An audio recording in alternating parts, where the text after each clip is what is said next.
Certamente, Arnold Schwarzenegger é um dos maiores atores do gênero de ação, sendo conhecido principalmente pelos seus filmes, lançados na década de 80 e 90. Um deles foi Comando para Matar, que segue a história de um soldado aposentado que volta à ação quando sua filha é sequestrada. Além de ser um dos melhores filmes de ação dos anos 80, Comando para Matar foi outro grande sucesso de Arnold depois de O Exterminador do Futuro. Então, confira nesse vídeo algumas curiosidades sobre esse clássico.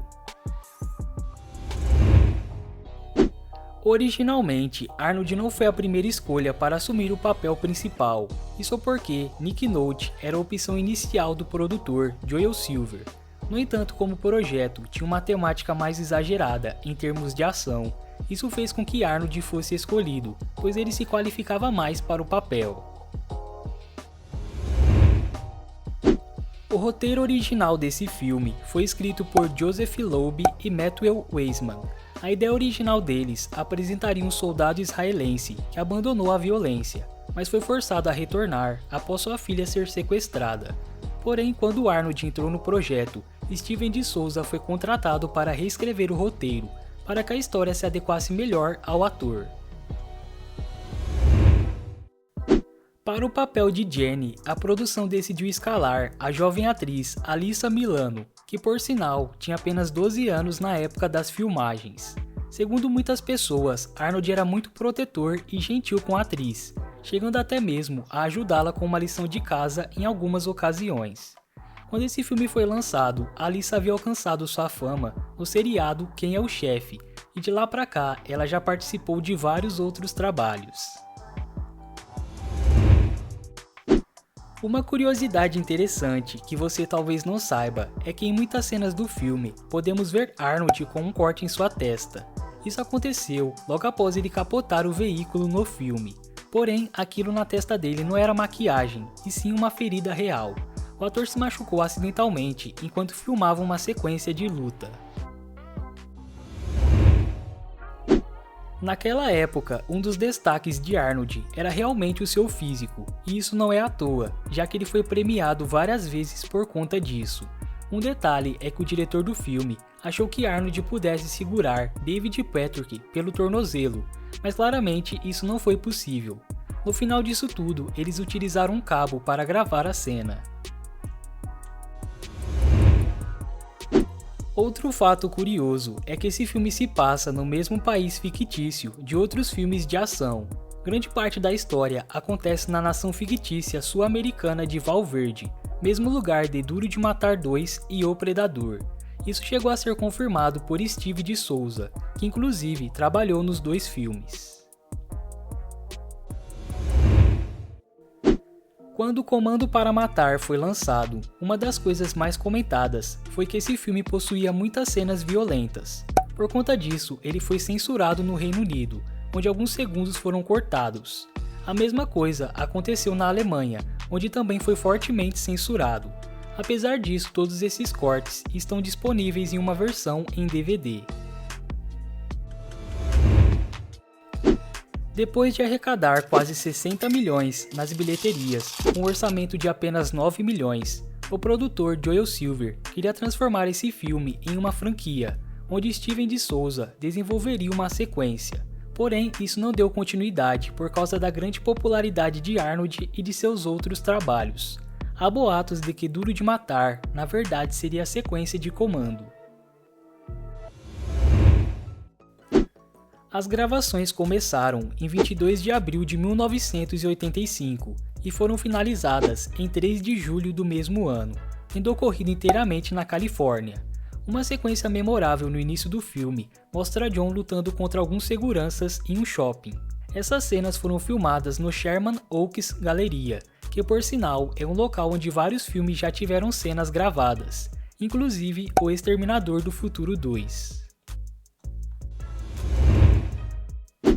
Vernon Wells teve um bom desempenho nesse filme. Ele era mais conhecido por participar de Mad Max 2. Além disso, ele comentou que seu figurino era bastante apertado para ele, pois inicialmente seria usado por Wings Hauser, que foi substituído de última hora. Um dos motivos do departamento de figurino não ter feito roupas novas era justamente por conta do baixo orçamento. Assim como mencionei anteriormente, Arnold se destacava bastante naquela época por conta de seu físico. Infelizmente, por conta disso, foi muito difícil encontrar dublês que pudessem substituí-lo. Como resultado, o próprio ator realizou muitas acrobacias, o que causou alguns ferimentos em seu corpo, como por exemplo, ele deslocou um ombro e se cortou acidentalmente com uma faca. Para Arnold, ter um corpo musculoso não era a única coisa essencial para o filme, então ele entrou em um processo de treinamento que envolvia artes marciais, sendo treinado por Michael Vendrell, que por sinal tem uma pequena participação no filme. Só para você ter uma ideia, Arnold se dedicou tanto nas cenas de luta que Michael estimou que no final das filmagens ele havia alcançado o equivalente a uma faixa preta de 2º grau. Ainda em 1985, foi lançado nos cinemas outro grande clássico do gênero de ação, Rambo 2, que estabeleceu como um grande ícone do gênero, arrecadando mais de 300 milhões de bilheteria. Isso deu início a uma rivalidade entre Stallone e Arnold. Porém, hoje em dia, ambos são grandes amigos, tendo trabalhado juntos em alguns filmes. Entre eles estão Os Mercenários e Rota de Fuga. O papel de Cindy foi originalmente oferecido às atrizes Sharon Stone e Bridget Nielsen. No entanto, elas recusaram.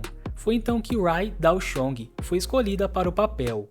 Falando nisso, havia também uma cena de amor entre Cindy e John, que acabou sendo excluída do filme, pois não fazia tanto sentido. A cena em si aconteceria quando eles viajam até a ilha. Comando para Matar tem de fato algumas conexões com Duro de Matar. Em primeiro lugar, é do mesmo produtor e roteirista. Em segundo lugar, o roteiro de Duro de Matar quase foi usado como uma sequência de Comando. Uma curiosidade é que o diretor John McTiernan, que dirigiu Duro de Matar, quase foi o diretor desse filme, algo que ele recusou por razões desconhecidas.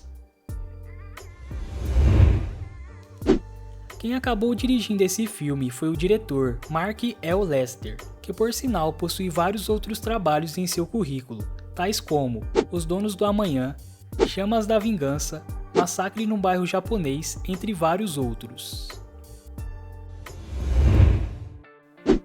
A luta final, na verdade, seria ainda maior, onde haveria até mesmo uma perseguição de barco. Porém, segundo o escritor, como se tratava de um projeto com baixo orçamento, o combate acabou sendo reescrito, de maneira que não fosse prejudicar a produção financeiramente. O filme foi indicado a algumas premiações, sendo elas de melhor trilha sonora e melhores efeitos especiais, mas acabou perdendo para De Volta para o Futuro. Além disso, foi o 7º filme com classificação R de maior bilheteria em 1985. Se você gostou do vídeo, não esqueça de deixar o seu like e de se inscrever aqui no canal. Fazendo isso, você estará me ajudando muito aqui na plataforma. Muito obrigado e até o próximo vídeo.